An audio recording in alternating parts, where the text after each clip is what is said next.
Hello everyone and welcome back to commerceschool.in. So the basis of this question is provisions of the Indian Partnership Act 1932 in the absence of the partnership deed. अगर partnership form में partnership deed नहीं है और partners के बीच में कुछ disputes arise हो जाते हैं तो उसका जो सेटलमेंट है वो कैसे होगा तो उसके लिए प्रोविजंस दिए हुए हैं इंडियन पार्टनरशिप एक्ट 1932 में और ये प्रोविजन 7 है।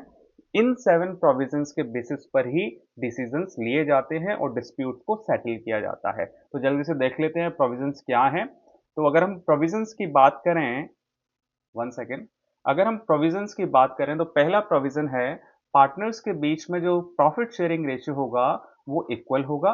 इंटरेस्ट ऑन कैपिटल अलाउ नहीं होगा, इंटरेस्ट ऑन ड्राइंग भी अलाउ नहीं होगी। पार्टनर्स को जो रेम्यूनरेशन और सैलरी मिलती है वो नहीं मिल पाएगी और पार्टनर ने फर्म को अगर लोन दिया हुआ है उस पर जो रेट ऑफ इंटरेस्ट मिलेगा वो फिक्स मिलेगा eight the rate of 6% per annum. किसी भी नए बंदे का एडमिशन एज ए पार्टनर तभी पॉसिबल हो पाएगा जब एग्जिस्टिंग सारे पार्टनर्स की कंसेंट हो, यानी कि वो एग्री हो। और लास्ट, अगर फर्म किसी पार्टनर को लोन प्रोवाइड करती है तो उस पर भी कोई इंटरेस्ट चार्ज नहीं किया जाएगा। ये 7 प्रोविजंस हैं जो कि अप्लाई होंगे जब पार्टनर्स के बीच में पार्टनरशिप डीड नहीं है। तो अभी जल्दी से क्वेश्चन को देखते हैं। तो क्वेश्चन क्या कह रहा है? क्वेश्चन कह रहा है कि वरुण, तरुण एंड शिवम आर 3 पार्टनर्स। तो 3 पार्टनर्स हैं। वरुण ने क्या किया है? In the mid of the business उसने 5 लाख रुपीस का एडिशनल कैपिटल इंट्रोड्यूस कराया बिजनेस में। शिवम ने फर्म से लोन लिया है रुपीज 50,000 का 1 अक्टूबर 2020 को और इनके बीच में अब ये 4 डिस्प्यूट्स अराइज हो गए हैं, ए बी सी डी। तो सबसे पहले मैं कुछ पॉइंट्स क्लियर कर देता हूं। सबसे पहली बात, वरुण ने जो एडिशनल कैपिटल इंट्रोड्यूस की है उस पर उसको कोई भी रेट ऑफ इंटरेस्ट नहीं मिलेगा क्योंकि पार्टनरशिप डीड नहीं है। इवन वरुण, तरुण की और शिवम की जो ओपनिंग कैपिटल है उस पर भी इंटरेस्ट नहीं बनता है, तो इंटरेस्ट कैपिटल नहीं मिलेगा।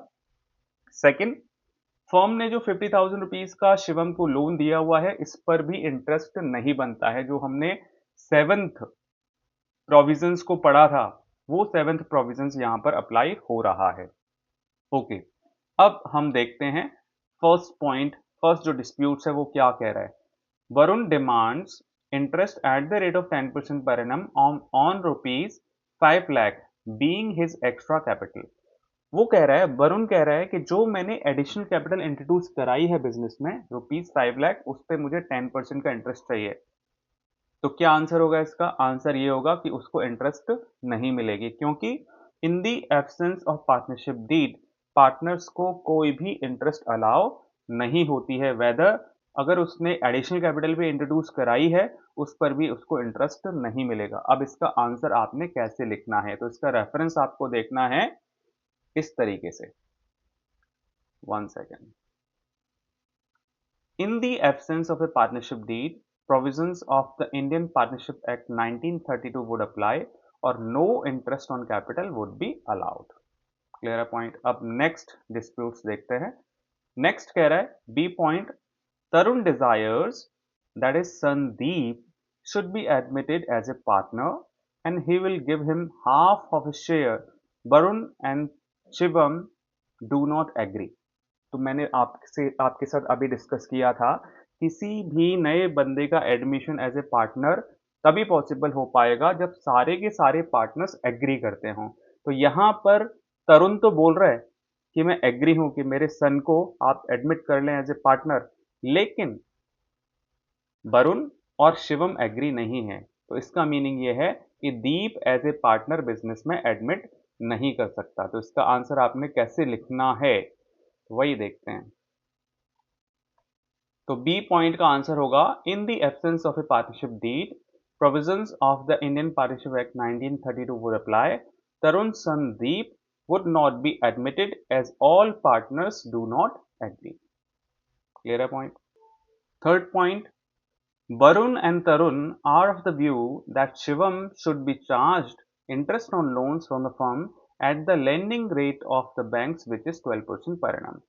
अभी क्वेश्चन में लिखा हुआ था कि शिवम ने फर्म से रुपीज 50,000 का लोन लिया हुआ है अभी वरुण एंड तरुण क्या बोल रहे हैं कि उससे 12% पर एनम का रेट ऑफ इंटरेस्ट चार्ज करो।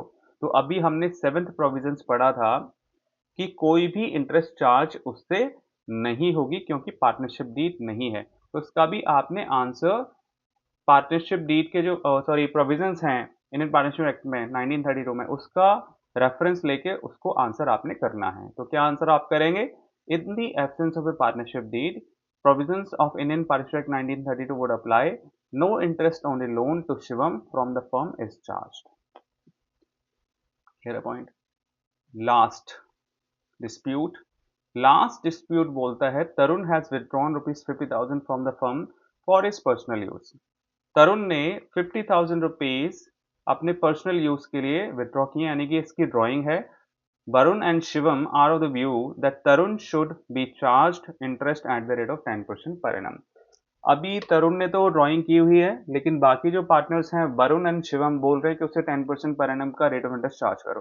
तो अभी हमने प्रोविजंस में पढ़ा था कि अगर कोई पार्टनरशिप डीड नहीं है तो किसी भी पार्टनर से ड्राइंग पर कोई भी रेट ऑफ इंटरेस्ट चार्ज नहीं की जाएगी। तो इसका आंसर आपने लिखना है in the absence of a partnership deed, provisions of the Indian Partnership Act 1932 would apply.